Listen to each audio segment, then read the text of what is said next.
Hey Biggies and Happy New Year. It's time for one of the biggest videos of the year that we do as we tell you what's going to be big in beer for the next 12 months. Yeah, it's fantastic, Johnny. The world's got worse, but at least the beer's got better. Welcome to 2023. Cheers to that, yeah.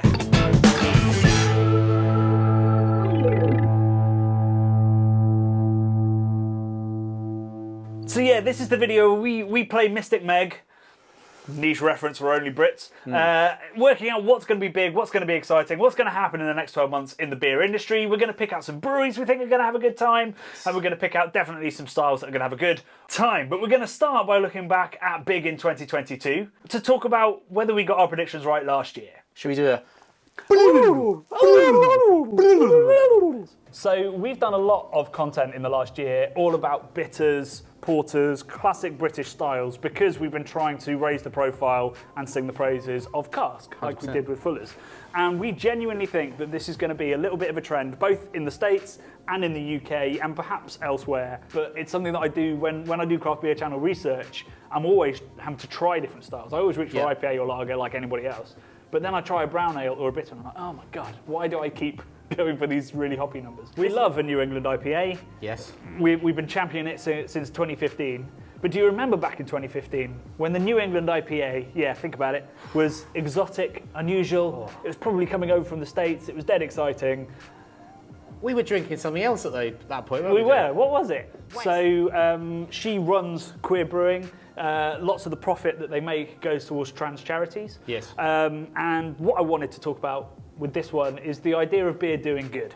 It's an all-out assault on the senses, isn't it? Yes. It's Yes, like it is. sweet to the max, sour to the max. It's going to make me make dolphin noises, isn't it, Johnny? I think it probably is. Look at the colour of it for a start. Come on, this is crazy. Wow. I'm going to stitch you up with that so bad. My God. Right, so the first thing we talked about last year was we thought Normcore was going to be big. So these big, these very sessionable, traditional cask ales, classic British styles, classic Czech styles, German styles. And I think on that one we were pretty on the money. Yeah, it's like a sort of a comfy jumper of beer. Yeah, Right? exactly. With everything going on in the world, and also I think increasing interest in malt, which we'll get into with our predictions for this year. But we saw, Daya and Verdant both released their first cask ales. We saw lots of bitters from some amazing breweries coming out in can. We saw many more porters that weren't adjuncted. Milds continued its mild revival-ish. So, no real style has really come back, but just a general interest in traditional British brewing. And I think also more interest in Pilsners and Hellers and stuff like that. Yeah. I've seen so much of that in the States and in the UK, for sure. The next one was charity. Charity. We thought that beer would potentially take all the good words it's been saying for decades and actually do some good in the world. Wrong. Actually, this year's been pretty horrific in terms of exposures of terrible craft brands. We've had controversies with Mikkeller that didn't quite get sorted, with Brewdog that still isn't and is only getting worse, and lots of other brands. The Brave Noise campaign, which we got involved in at the start of the year, has done pretty well, has raised money, has raised awareness, but nowhere near enough breweries have got involved in that compared to, say, like the Black is Beautiful, compared to the Resilience campaign by Sierra Nevada. Really surprised and disappointed to see how few breweries actually signed up to looking for equality for women and for LGBTQ plus people. So basically, we need to keep talking about this. We need to keep championing this stuff so it can get to the position where we don't need to talk about it anymore because it's the norm. Because it's totally fine, yeah. And to get there, we have to not just be like, we're welcoming or this place is welcoming, it's actively going out there and being welcoming and bringing people in. So yeah, you can watch our video on that if you want to learn ways of doing that from the amazing Brianne who started the Brave Noise movement. This one we got so wrong it's not even true. We thought that traditional American brewing would also have a moment. So American browns, American reds, American porters, just nothing. Not here, certainly not here. No, and I don't think in the States either. I haven't seen any evidence of that. They're all delicious styles, aren't they? Yeah, I think it was seasonal. I think it was autumn and winter and people were brewing it and I was like, oh, this could be a thing. And then spring hit and everyone went, IPAs and Pilsners are great. Westies, though, did come back. Come on. Not quite the volume yet. It's never going to catch up with New England IPA. We never thought that would happen. Never say never. I'm saying never. But lots of amazing breweries got back on the West Coast train, had some incredible beers brewed. They're not going to take much market share from hazies, but I'm glad to see it back. You can get it in a bottle shop now every time, which wasn't the case this time last year. It's great to see it back in the conversation because, like, it makes the world a richer place when you've got Westies in it, right? Exactly. Amen. Amen to that. And then the final thing was pastry sours. We thought might take over from pastry stouts. Definitely there have been an increase in the UK. In the States it was already big, and I think in Europe as well I've seen a lot of that. But more marked has been the further decline of like wild sour brewing. So the long sours, if we're going to call them quick sours. Yeah. They're the most complex beers, right? Yeah, they take a long time to make. Maybe the margin isn't great. The demand for them has definitely dropped. People have got their quick fixes in their pastry sours now. And we saw it very recently with Cellar Maker bought Rare Barrel, which in itself is, great. Two amazing breweries teaming up. Yeah. But the fact that Rare Barrel, one of the most critically lauded wild ale brewers in the States, needed to find an exit is a slightly distressing sign. Mm-hmm. So we were right in that fruited sours would have a good year. It wasn't as good a year as we thought, but we did see the alternative to that really, really struggle. So, yeah, you can watch that video still. That's still live with us being wrong on camera, which we'll probably have to get used to. Yeah, exactly. And now we're going to be diving into what we think is going to be big next year, or as Brad put it, what we really hope will be big in the next year. So I'm going to start with another negative. Happy New Year! Which is that this year, due to the incredible, terrifying global heating we're seeing, we had a horrific summer for hops. And the SARS harvest, one of my favourite hops, was down, I think, 40%. Wow. In Germany, some of the harvests of their traditional hops were down by 25%. So there's warnings that, if you've got a contract of SARS, you might not get what you want or what you need. And if you don't have a contract with SARS, you're not going to get any SARS. God damn. So there's going to be an adjustment, some innovation in the craft beer space as we look for alternatives to these hops, because we can't get them. And one of those is Ella. Nice. So Ella is an Australian hop. It was grown to give Australian breweries and that part of the world the option to have a kind of noble hop variety. So herbal, spicy, lower bitterness. It's slightly higher in terms of alphas, so you will get more bitterness from it. But it just gives people that option without having to go with the classics or try to get hold of them. And this comes from Colonel, a brewery that eternally has good years because they're one of the best breweries in the UK and have been since they started before all the other breweries. So I'm very happy to have them on. We don't show them on the channel enough. Nope. So Ella is a floral, spicy, non-noble hop from Australia. Let me know what you get. Lemon barley. Really nice and zingy. Lemon barley. Almost a little bit of sort of strange funk going on. Almost slightly a little bit. Funky? What kind of funk? Just a little bit. Just a very small amount of funk. Well, I don't know whether I'm getting that. No? I'm getting lemon posset. But subtle, light, letting some of that malt, that barley character kind of shine through. You know, if you sniff that, you wouldn't be like, oh, that's SARS or that's halitell. But you might be like, oh, it's halitell Blanc. It feels modern but very restrained. Very pleasant, Johnny. Yeah, and it's got a kick to it. They've done a lovely job, Colonel, of letting the malt sit back and let this noble hop shine. It feels almost Italian Pilsner-esque. Oh yeah, it's quite it's got that sort of hot bitterness for it, hasn't it?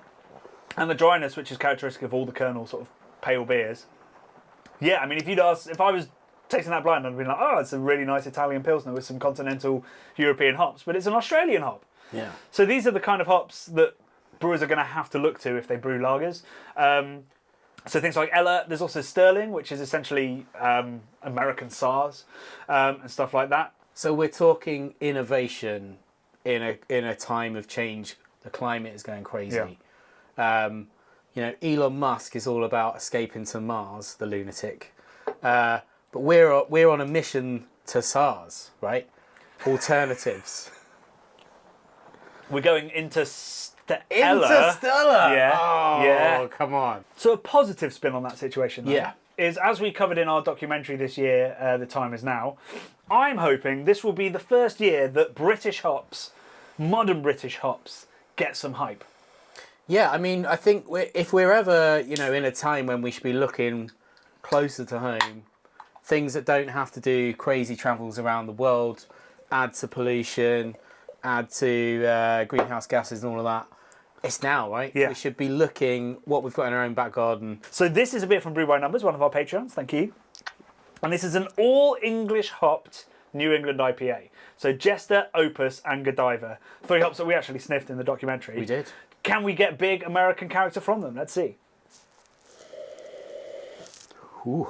Yeah. Yeah, I think so. Lemon, peach. Definitely peachy. It's got some of that sort of stone fruit thing going on.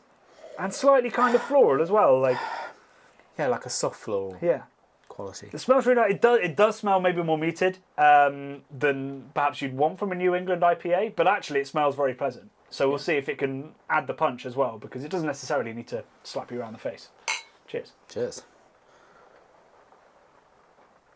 Very nice. I'm It's looking lovely. forward to less metaphorical slaps around the face in 2023, mate. So that's tasting great. Yeah, really nice. There's loads of Jester characters to that. Jester has this like earthy orange, almost Chinook-y kind of character, which is really nice. The Olicana's bringing loads of floralness, loads of peachiness. You could make a beautiful New England pale with these hops. Oh, yeah. They're very delicate, they're very subtle, but also everything's there that you'd want. It's January, so most people come back, we're having a barley wine. So this is from Burning Sky. What? Barley one? Barley wine. Okay. Barley wine. Well, what point do you think I'm trying to make with a barley wine in the middle of the afternoon on a cold, wet January? You need to sort of have a bit of self-love and take care of yourself and have a drink, because January's depressing. Right, okay. Oh, so it's not taking care of yourself, it's... No. Drinking sorrows. Yeah, I guess that's what it is. Not quite the point I'm trying to make here.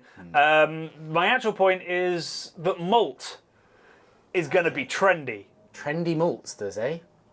I mean, we all love hops. Everyone talks about hops. When you drink a beer, you're like, oh, what hops are in this? Yeah.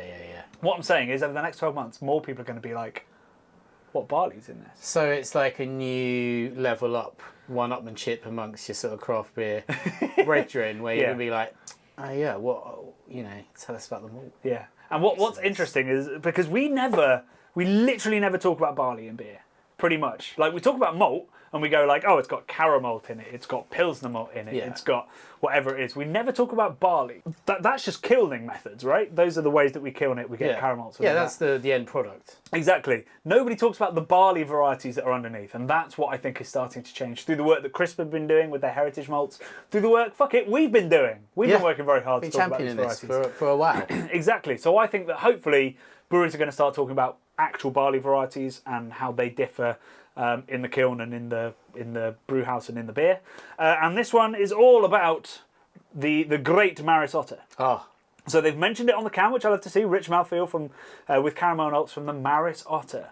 Beautiful. The Maris Otter. The great Maris Otter, a heritage malt in itself. Fantastic. And the backbone of great British brewing, Maris Otter. It's more expensive, but it's got loads of lovely biscuit character, loads of malt depth when you kiln it, and it's tricky to grow, but is worth it essentially. So are we saying more malt forward styles are going to be popular, or are we thinking like malt has such a big influence on everything? It's kind of like yeast that you can't see it, so you don't necessarily think about it. That is a great question. I think definitely within like barley wines, bitters, stuff like that, malt forward beers, we're going to see people talking about it. It'd be really interesting to see if, say, in a West Coast IPA or a lager, if people start going, this is made with Golden Promise, or this is made with Hannah malt, in lagers. I'd really hope to see that, because they do genuinely taste very different, as we discovered with the Lost and Grounded video. Hannah has a different character to whatever Planet malt that was turned into Pilsner malt. That's just the most popular variety around the world at the moment, which is purely because it's so easy to grow and so reliable. Whereas Hannah is very difficult to grow, but very, very delicious. We've kind of looked at how stuff is bred to be hardy and reliable, but now I think we can maybe not fetishize it, but go into a deeper understanding of what flavour profiles these can bring to the party. Exactly. So taste this absolute monster. Wow. Boozy orange, toffee. Wow.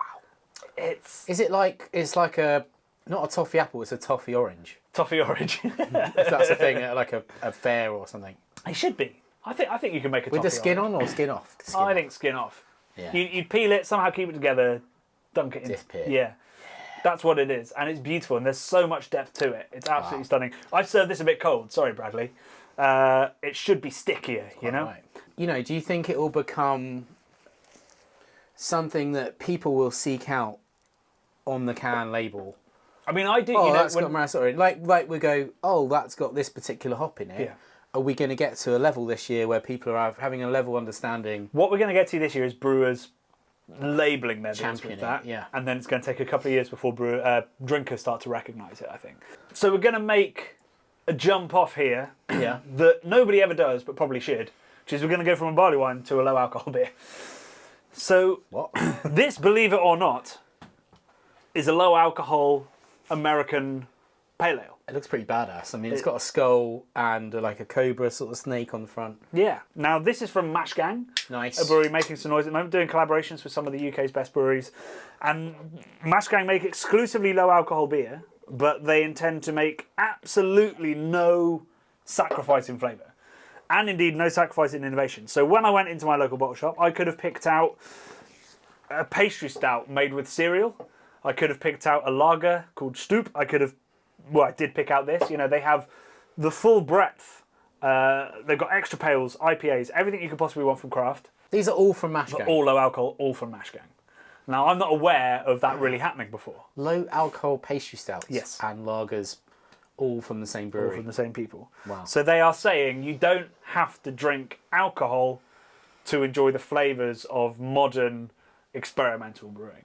Let's see if they've done it well. So there's caramel and there's pine and there's orange. There is a hint of wurtiness. Yeah, I'm always getting like a sort of fruit pastel sweetness. Yeah. to Green it. fruit pastels. Yeah. Which I have got from some hop varieties, but it's a lot. It is a lot. I love that. I love green fruit You're into it. pastels. So. Well, let's give it a go. Let's see if it's good on the palate. See, it's really not bad. It has complexity and depth and hop bitterness. yeah. I guess all it misses is that body, you know, which is the hardest thing to get into into low alcohol beer is that malt unctuousness. It's really hard, isn't it? Yeah. It's really hard. That's got some nice fine carbonation for me, which is umphing the body up a little bit. Yeah, and the other thing to note, almost all low alcohol beer is contract brewed, right? Which means that you don't have the quality control that you might want. You don't have the, you know, you're not there sniffing the hops as they go in and knowing how fresh the malt is and all that kind of stuff. And it means that a lot of the bigger low alcohol craft brands are at best inconsistent, right? Yeah. That aroma is banging. Banging. That flavour is as good as it's going to get. Real good. It is really, really good. And I don't know whether they contract brew or whether it's all sort of collabs. They're Cuckoo Brewing, essentially. But that's tasting banging. I think I could join the gang. Yeah. Essentially, as long as I don't have to like sort of have a gang initiation ritual and murder What do a you think high happened alcohol what do you beer. think happened to this guy? Exactly. Mess with a gang. That's what you get. You know? There you go. So yeah, low alcohol is going to get trendy. Low alcohol. Low alcohol. That's the barley Hello. wine talking, not the low alcohol. Low alcohol is going to get trendy. It's going to get experimental. I'm here for it, so long as it's done well. So we often joke during these videos that if we're not saying that IPA is going to be the big trend of the year, then we're wrong. So this year I've inserted a new segment, which is separate to everything else, and it's what's the trend Within IPA. within IPA. Okay. So last year we thought West Coast, and we also thought a little shift away from New England, so into the Midwest. They call them mountain IPAs, Midwestern IPAs, hazy IPAs, California IPAs, whatever it is, it's like in between the coasts. This year, and I think that's true, I think that's definitely happened, particularly with the bigger breweries. You know, you look at like Hazy Little Thing with Sierra Nevada, which is like one of the biggest success stories. Voodoo Ranger as well, although it's terrible in the UK. This year's trend, from talking to breweries about their sales, how they're doing right now, I think we're seeing, if not the death of the dipper, the slight decline. Oh man. And so I think that the trend this year is going to be a rise of between 5 and 7% IPAs rather than dippers being released by breweries. Silence from Bradley. Are you disappointed or are you musing? I'm musing. I'm sad. I'm sad. You're sad about the death of the dipper? Yeah, a bit. I mean, I guess if you want to sell volume and you want to make something sessionable, you probably don't want to make a dipper. Well, I mean, dippers were the... Yeah.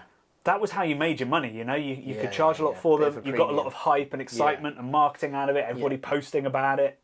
It was a really powerful thing to do. And it's just starting to lose that power. And this is coupled in with so many things that I won't go too deep into, but you know, the Instagram algorithm has started really punishing breweries that are sort of essentially spamming endless products, endless double IPAs, you know, and lots of other things. The cost of the hops going up, the availability of the hops, the freshness of the hops, the fact that you've got limited tank space, limited tank time, and you need to get stuff out there that is going to sell in volume. All these things are feeding into breweries going, you know what, we won't make a dipper, we'll make a 6%er. We're not talking about dumbing down. No, I think it's a super positive step, because with a dipper you don't need to be balanced. That is the slap in your face. It's a crazy guy. Whereas with these beers, where somebody might have 2 or 3 of them, you've got to suddenly think about drinkability, you've got to think about balance.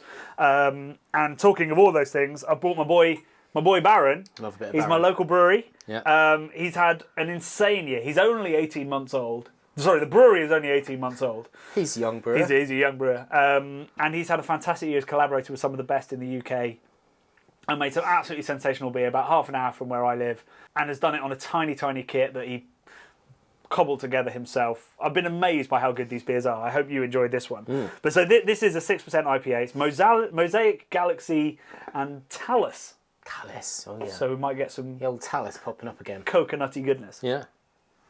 And we do get some coconut shea butter goodness. Yeah. Smells like your mum's moisturiser. Not specifically your mum's. But yeah, it's got that kind of like, definitely like a sort of beauty product. Yeah, I just want to make it clear I haven't been coconut. sniffing your mum's...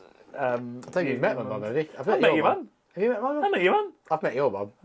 Anyway, should we drink the beer? Yeah. Yes, smells delicious. Real good. Yeah. Loads of Talus.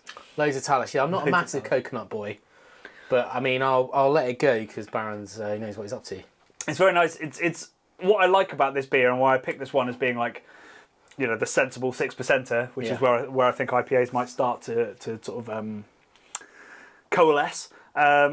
Is it's got a decent whack of bitterness, not a huge amount. It's nothing like a Westie, but it's it's sitting at about 35-40 IBUs. It's quite dry considering it's a New Englander. Yeah. And it's again putting unusual hops forward, so trying to differentiate and come out with a couple of 6%ers that are all very different, which is what they've basically been doing up at Dipper range. So I'm quite excited about the idea of the ABVs dropping, I think, across the board.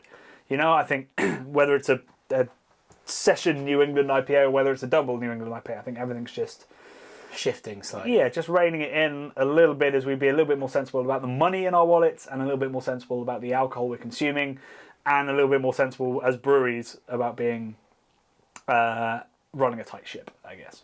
So those are my tips. If last year's anything to go by, I'll get at least one of them wildly wrong and maybe 2 of them slightly wrong. And I also think that some of them you won't necessarily notice. So you might not know that the SARS is being replaced by Sterling. You might not know that a beer is made with Maris Otter. For now, you might not notice that they've put it on the back of the can because you weren't looking. But the brewers will be taking more note of that. They will have to take note of that. And that'll be a shift that will be ongoing. The other ones, you might see more advertisements of in the UK, all British ingredients or something along those lines. You'll certainly, I think, see Mashgang around in the UK and probably other brands like them. And I think your ABVs of your IPAs are going to get a bit more reasonable. All of these things that I'm predicting, all of them are about you not really noticing as a drinker. Yeah, it's not like we're not saying there's sea changes this year, and like this new thing's happening. It's all about sort of streamlining a shape of something so it goes that little bit faster, so a little bit tastier, gets that a little bit further. But a little bit more sensible. Yeah. Except for the barley wines. Yeah. So I'd love to hear what you think is going to be big. What trends are you seeing wherever you are in the world? Hit us up in the comments. Watch all the videos that we've alluded to here. There's lots of gold there. And we'll see you next year for our predictions and to deconstruct what this was and indeed what the year was. Hopefully it's going to be a better one.